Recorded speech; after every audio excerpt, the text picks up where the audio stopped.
Welcome to the State of Accessibility Podcast, episode 15 from TPGi on LinkedIn Live. I'm David Sloan, Chief Accessibility Officer for Vispero. And since it's already December, I can't believe it's already the end of the year. It's time to look back at the year in digital accessibility and also to look forward to what we might expect to happen in 2026. And to help do that, I'm joined by not one, not two, but three guests today, all co-workers at TPGi Vispero. We have Matt Etter, Senior Vice President of Business Development, Michal Evan, Principal Accessibility Engineer, and Jeremiah Rogers, Senior Accessibility Engineer. Welcome to you all, and thank you each for joining the podcast.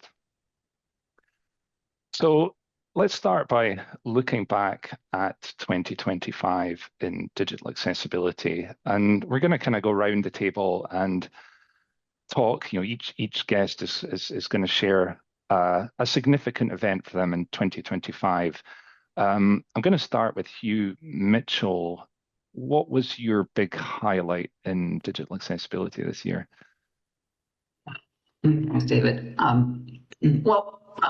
big highlight, and a highlight for a lot of people, has been the European Accessibility Act, or EAA, coming into force at the end of June. I would jokingly say that was both the biggest and the least important, and least important thing in the year, because on the one hand, it's huge that Europe is now requiring businesses, banks, e-commerce, travel, physical digital devices like phones and TVs, to really hit a level of accessibility. And the reason I joke that it's the least important is because that date, June 28th, didn't really mean anything. That was the beginning of enforcement, but there's been a lot of delays, especially in two main areas. There's been delays in the enforcement authorities, the market surveillance authorities, getting started and ready to enforce, and there's been delays in the standard, the update to the European standard to go along with the legislation. And so it's huge perception living here in Germany, as I do, is that Europe is serious about social responsibility and government enforcement of consumer protection. And so we're poised to make a big splash here. And it's a slow burn. Yeah. So I remember Susanna Lauren, who's heavily involved in European accessibility standards development and has kind of led the way in talking about EAA. And she talked about the deadline, the 28th June deadline. It was a Saturday. So what happened the next day? It was a Sunday, and not much happens on Sundays. And it was the start of the summer in Europe, where people go on holiday for weeks. So the idea that the deadline came and went without something major happening was completely expected. But some people, it seemed like, EAA was a damp squib, as if there was an expectation that suddenly something major would happen. So that idea that it's a slow burner as well as a significant event, I totally line up to. So are you seeing the sort of evidence that enforcement is starting to ramp up? Is it, where do you see us now in terms, since that June deadline? I've got some surprises, like here in Germany, they still have this coming soon page, and yet they are responding and communicating. It's just the website that's lagging behind the offices. And to my surprise, when I reached out to Spain, Spain has a really strong history of not just public sector, but also private sector, some private sector accessibility legislation. And yet, despite or because it seems like they're really still getting their acts together as to who does what. So there's everybody's everybody's working on it. It's just at different stages of progress. Another analogy might be a staggered start the race. So it's not everybody going the same speed across the starting line. Right, right. Yeah, and I mean, ultimately, regardless of the enforcement agencies being at different levels, the requirements are the same. That's the point of the EAA. It's like harmonized requirements. So you've got to do this essentially that meet the same accessibility requirements if your product or service is subject to EAA, regardless of which country you're dealing with. So, Matt, I guess your perspective. I'm going to guess you're going to be talking a bit about kiosks, and I guess there's a part of EAA that applies to that. But what would you say is your most significant event of 2025 from a digital accessibility perspective? So I would also agree that the EAA and the European Accessibility Act has an impact, but it's really only, in the world of self-service devices, it's, for the most part, it's still kind of a 5-year plan, because a lot of the stuff that's already deployed, won't be affected. It's only new stuff. What I love to see is the serious growth in payment devices becoming more accessible. The sad part is that vendors are choosing to do it um, only specific to European countries rather than saying, oh, let's also just do it across the US or the rest of the world. And so they have the power of doing that because they can say, oh, let's just push to this device in this country with this language. So, as well as I'm very excited about it, I think there's still um, uh, an area for improvement in terms of my ultimate hope was that with the EAA and the push for it, that some of the stuff that happens in Europe would, migrate to the US because it's easier to say, let's make one device do the right things rather than one device in Europe, one device in the US. Um, and or the rest of the world. And so I'm still very hopeful that that becomes the norm at some point. But I do believe that this is a good starting place for us in terms of self-service. And I always like to say, David, as you know, the word kiosk is a very broad term in the way we look at things. It's kind of closed devices. And so when we look at this, it could be a payment device, it could be a kiosk at a restaurant. It could be something else, that's closed that you can't add your own assistive tech to. I am, I'm pretty excited about the uh, ultimate growth in this area. It's just going to take time because there's too many people with their hands in the pot. And I'm not talking accessibility, but the manufacturer of hardware, the software provider, the industry who's using it or the company who's deploying it or using it, the brand. And so there's a lot of pieces to educate. And so I feel like the one area around self-service that we will struggle with for a while is education. How do we get everybody on the same page? Right. So it's kind of realizing how complex this supply chain is and who's responsible for which part of meeting accessibility requirements. That's we're going to need to smooth that out and help everyone know their role and just be ready to fulfill that role. Yeah, exactly. So it was interesting to hear you talk about the sort of different in perceptions, like multinational organizations are saying we got to do this in Europe, but we don't have to do it anywhere else. I mean, it's not like there's nobody with accessibility needs in North America or other Yeah, parts of the yeah. world. That's curious to hear that. It would be it, you know, uh, exactly. I mean, I was very hopeful that, hey, look, let's use TVs as an example for a second. That, most, if not all, TVs that are sold in the United States have text to speech due to the FCC putting regulations into effect.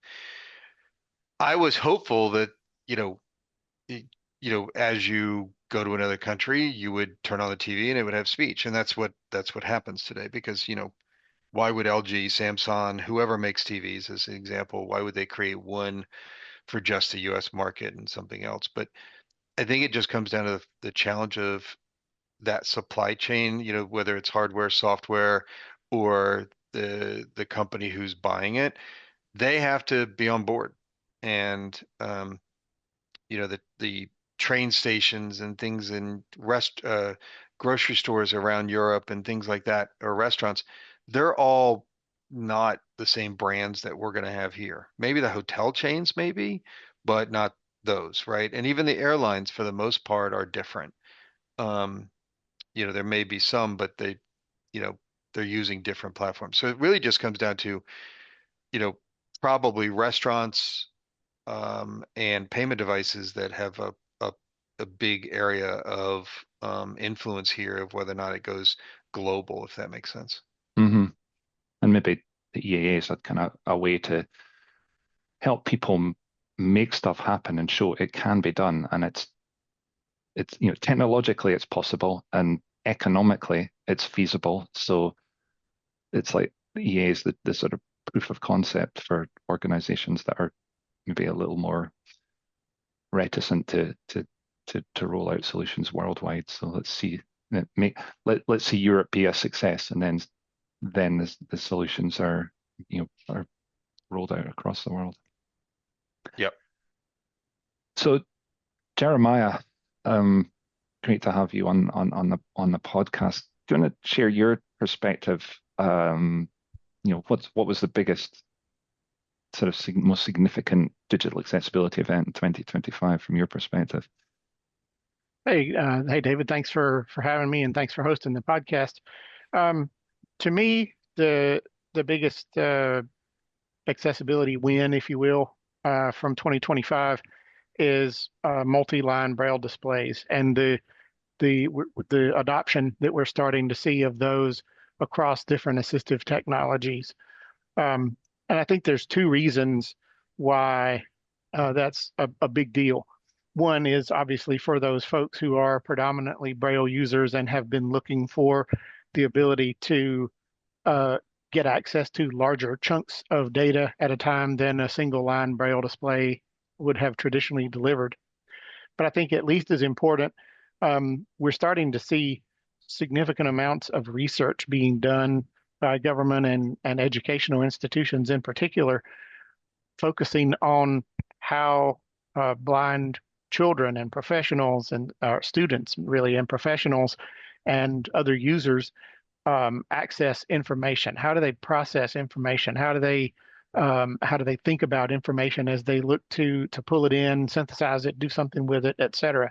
So I really think that the benefits for multi-line braille displays are going to go way beyond the sphere of braille and are going to impact what industry knows and what companies like and including our own know about what users need, what users want, what users actually use to be able to build into our products and products that we deliver in the course of the next few years. Yeah, that's kind of, it suggests to me that it's sort of a change in narrative from the idea that Braille is something that's kind of almost an obsolete communication technology as we move into a digital world where synthesized speech is automatic, is easy to generate from text, so everyone can listen to content instead of use touch to read. So do you get the sense that this is a kind of pivot point for the role of Braille in non-visual communication, this technological advance?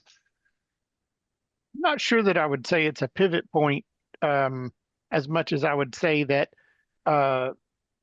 it's new enough, it's novel enough, it is a significant enough departure from the traditional means of delivering information to people who are blind or have low vision, that there's research dollars being poured into it that are going to provide usability information or information access trends and techniques that haven't been funded before.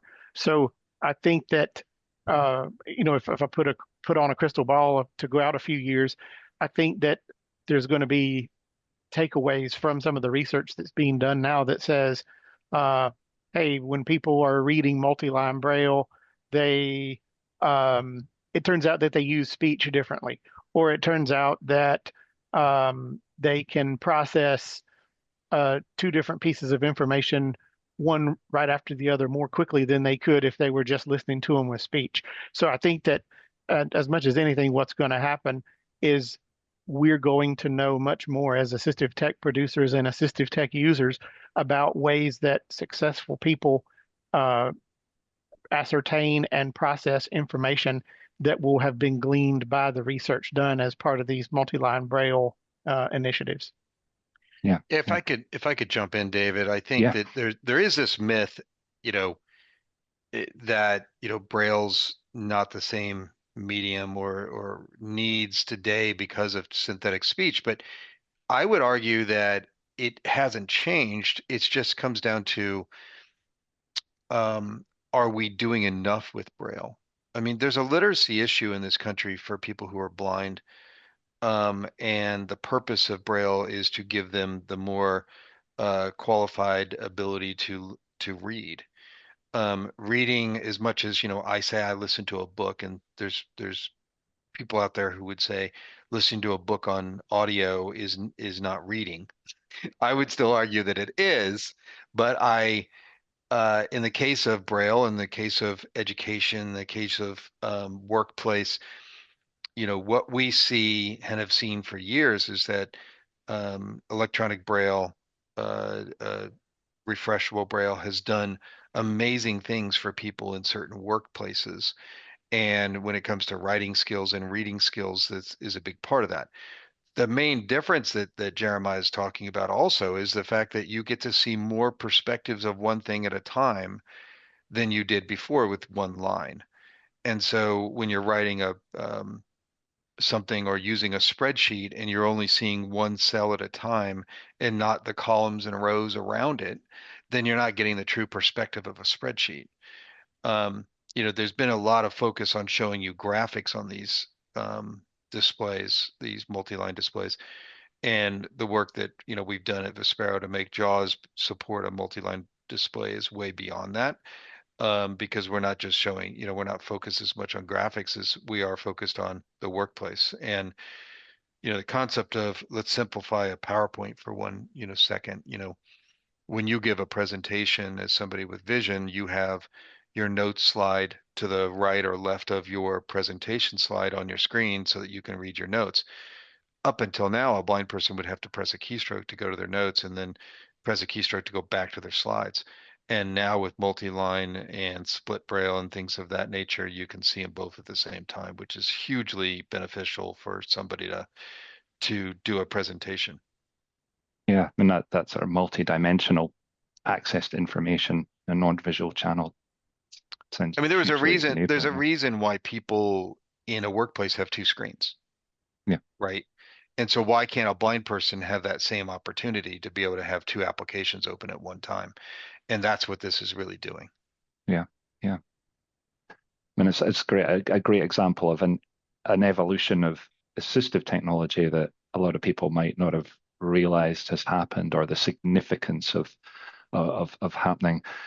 And that kind of brings me to thinking about other evolutions in assistive technology that's happened this year, and then of course takes us to AI. We couldn't get through this podcast without talking about AI and its impact on accessibility. And I guess we can talk briefly about some major steps forward that AI has provided to assistive technology capability this year, and also its impact on digital accessibility, on the content that people using assistive technology are interacting with. So maybe Matt, Jeremiah, between you could sort of briefly sort of reflect on the impact of AI on assistive technology, and I guess more specifically on JAWS. Well, I just love the fact you dropped the bomb of AI without saying, "Hey, let's talk about AI." You just slipped it right in the middle of a paragraph.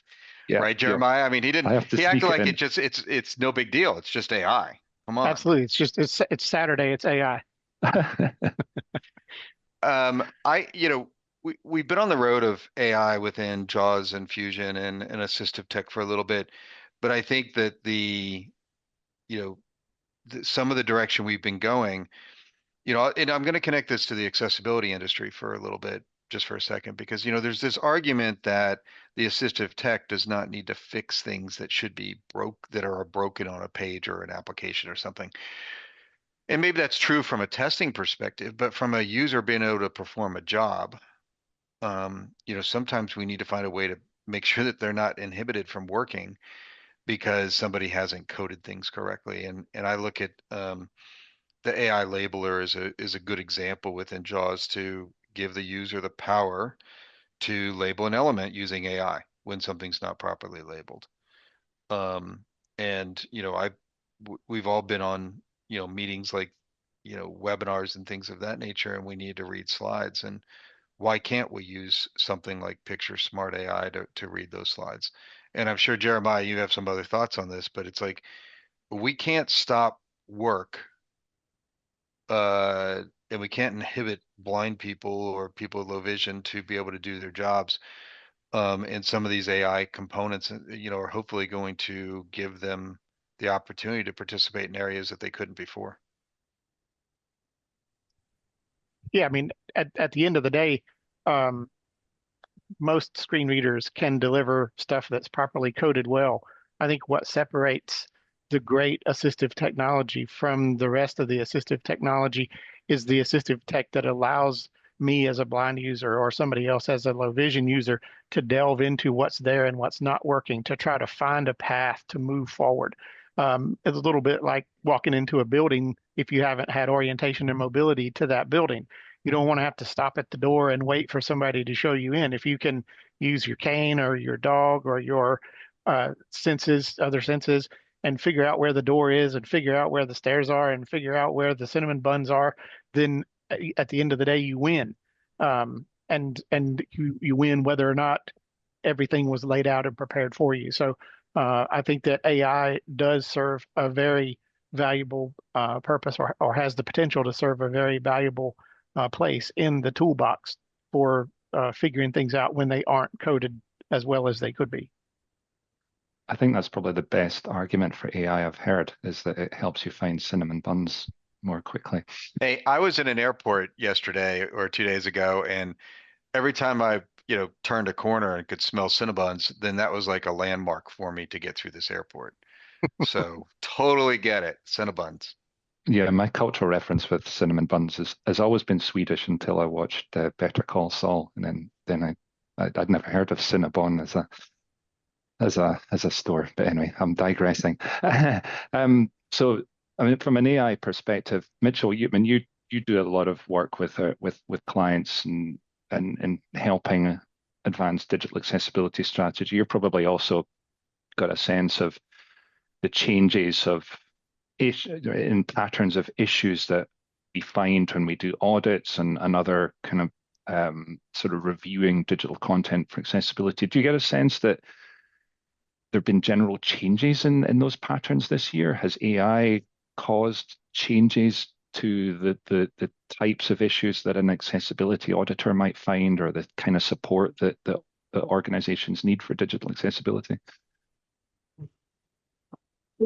Yes, but I take kind of a longer view of this, is that no, there wasn't some single technology that dropped this year that changed everything. One of the questions that comes up is, well, what do we even mean when we talk about AI? And the definition that I like is, I'm going to hash it, but it's whatever is new and we don't understand. So, optical character recognition, OCR, used to be called AI, and I think we've even a little bit gotten past the moment where automatic captioning of audio, that's AI, but we don't really call it AI anymore. AI is Gen AI, and AI is thinking machines, right? Like getting closer and closer to general intelligence.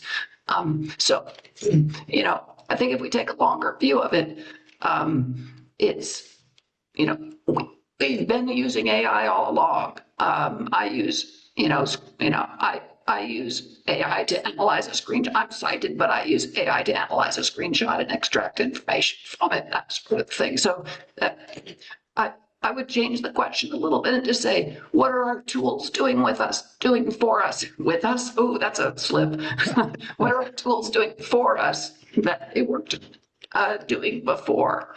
And in that sense, I feel like, yes, we're seeing AI do more things, but even though I think the news reports, like the popular press has like got it, everybody now knows what AI, they've heard about it and they'd like to know what it is, or maybe they know what it is. But if we take a longer view, it's so back to the trend of what is happening right now. I mean, I'll be honest, I think that what I see AI doing in things like accessibility auditing has not changed significantly what it's really good at. It's changed more the speed. I think the expectation is that we do what we've done before faster. Also, by the way, in the face of increasing complexity in web and app user interfaces. So we have more complex systems to deal with and say, how do we make this accessible? While expectations are that we go faster to do that. And so I'd say that's the moment that I see us in. Yeah, no, and I think in general it's a good reminder that we got to be very precise with our language. AI as a broad term, as you say, is it's something that covers a whole range of technologies that many of which have been in use for years and years and years. And being more specific and precise helps with conversation, helps with identifying opportunities and threats that different types of AI bring to advancing accessibility. One thing I'm regularly checking is the AIMAC AI model accessibility checker that the Global Accessibility Awareness Day GAD Foundation and ServiceNow maintain. So it looks at different LLMs, code generation tools to assess their capability to generate accessible content without specific prompts. We know that for a generative AI tool, the more you can tell it in advance that it needs to generate you accessible code, then the more likely it's going to do that. But this tool is comparing, or this site is comparing different models based on a kind of pretty non-specific, the language the site uses is neutral prompts without specific accessibility guidance. And it's important to sort of keep track on how the different models compare and compare with the cost of running the model. It's all very well having trained models that will generate accessible code, but if they're the expensive ones, then people may lean towards the cheap ones. So that's definitely something, a tool that we have available that can help us keep track of how, which Gen AI code generation tools are performing best. So with the conversation of AI, we've kind of started to lean towards looking into the future. And maybe Michal, since you're still on camera, you could sort of give a brief, to the best of your abilities, and without using a predictive AI, what do you see happening in 2026? What are you looking forward to as a digital accessibility professional, or what might you be kind of sort of be apprehensive about, let's say, for 2026? Just as a generality, I think I'm bullish about AI. I think when it does things, it does amazing. If we take a longer look, if we take 5 years, 1 year, like it's easy to see, oh my gosh, we have these capabilities like Jeremiah and now we're talking about that we didn't have before. But along the way, kind of any 1 year at a time, like we can actually have setbacks where we too quickly replace something that was working with something that's not yet working as well as we'd like. And that can be frustrating. So I predict turbulence regarding AI in the next year.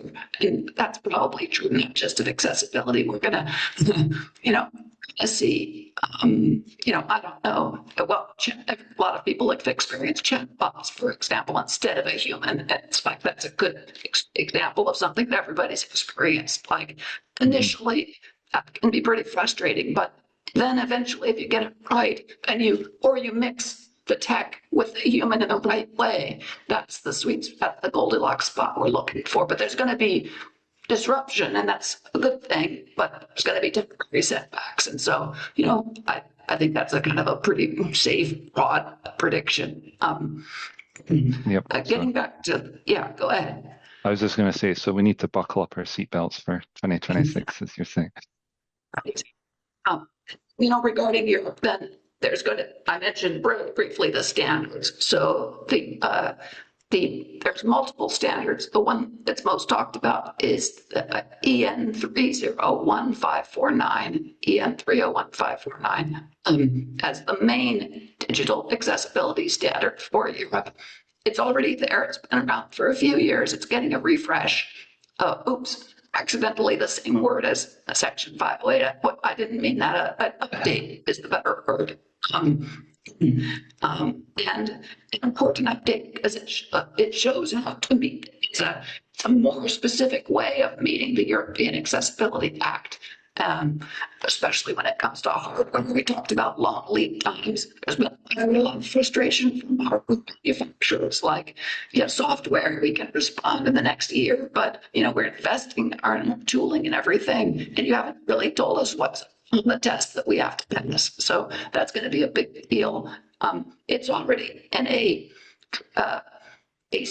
stable draft. There's gonna be some words change, but the draft that's been promulgated to the country authorities is the form it's gonna take, and it's gonna get approved. Scheduled for end of May of next year, and in a way, it's kind of a psychological step because we have a standard. We have the EAA itself. We know it's going to be WCAG 2.2. There's so much we can't be doing, and maybe we should be doing. I think a lot of companies should be already doing more because, it's going to be a lot of I told you. So look, it's accessibility. It's all the same principles and largely the same requirements that you've seen before. There's not going to be a whole lot of surprises, a few small things, but I think psychologically, say it has been published and adopted by the European Union as the presumption of conformance to the EAA. That's going to be psychologically important, where we say, oh, there's no question now about what's required. Yeah, and I think just the fact that EN 31549's updated version is, when it's published, it's the most up-to-date accessibility standard that we have. It's the thing that if you're going to say, what do I need to do, regardless of where you are, what you're building, if it's a digital technology, this is the standard, and it incorporates WCAG 2.2, so it's not like it's kind of conflicting. So it's definitely something we can really coalesce around, regardless of whether you're subject to EAA or not. So Jeremiah, looking forward to 2026. What's your, briefly, what's your big highlight? What do you think? What do you expect to see happening?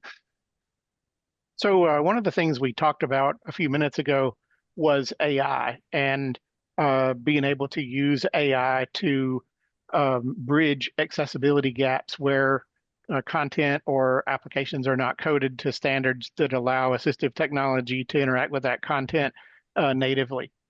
And most of us who have used AI for any sort of accessibility task in the last year or two have encountered a situation where the AI will try to interpret whatever is thrown at it instead of just translating or making accessible whatever was thrown at it. So I might send AI a picture of a table, and it may come back and say, oh, this is a table. It says here that temperatures were highest in December and lowest in March. And that's all it says. So one of the things that I really hope to see in 2026, and I think we'll see in 2026, is some work on prompt engineering to be able to tell AI more specifically, hey, I just sent you this picture, please send me the text, or please send me the text and don't try to interpret it for me, or whatever. Being able to make the tools that we use, like the screen readers that we use,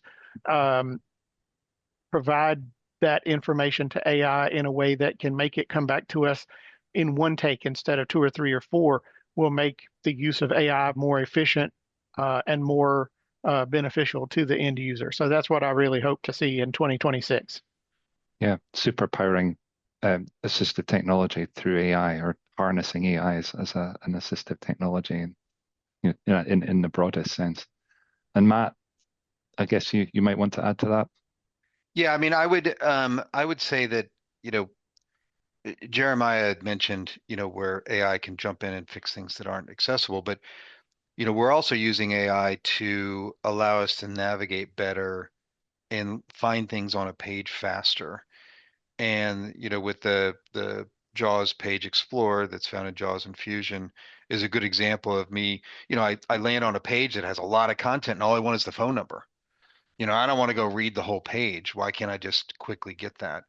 Or what are the specials on this page, or something like that? And it's less about accessibility and more about the speed of getting what you need out of a page. And so the continued advancements in whatever we're going to do next in Vispero to make that improvement even better, or whatever the options, the features better. I'm really looking forward to that. And then I would argue that, like, we still have a lot of barriers in the United States. We talked about kiosks before, and there's a lot of places I've been in the last year where things don't have accessible solutions within self-service kiosks, and some of these by law have to be. I was in a building this morning and the ATM wasn't working. It worked for everybody else, but it didn't work for me. I was in an airport, and 4 out of the 5 airlines I checked their kiosks didn't work for accessibility. And they're covered by laws. And so by the fact that I sat there and struggle with that, I really hope that the future of next year, finds a way to kind of resolve some of these issues in places where the laws are there and are validated and required that these are accessible technology. And let's see where the EAA goes. I still believe it's an education process. You can have all the regulations in the world, but we're, from small vendors to large vendors, we spend a lot of time educating them on what the needs are and the rules. Yeah, yeah.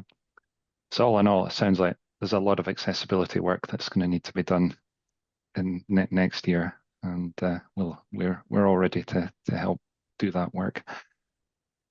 So thank you, Matt, Mitchell, and Jeremiah, for this conversation. It's been fantastic. Looking back and looking forward. We're going to be back in January to start the 2026 series of State of Accessibility podcasts, and I've already had some great conversations with possible guests to join us. So we'll be sharing more details of when our January podcast is going to run. Well, now you know the state of accessibility as it was in 2025, and maybe as it will be in 2026. I'm David Sloan, thanking Matt Etter, Michal Evan, and Jeremiah Rogers, and reminding you all that the state of accessibility is always changing. So please help us affect change.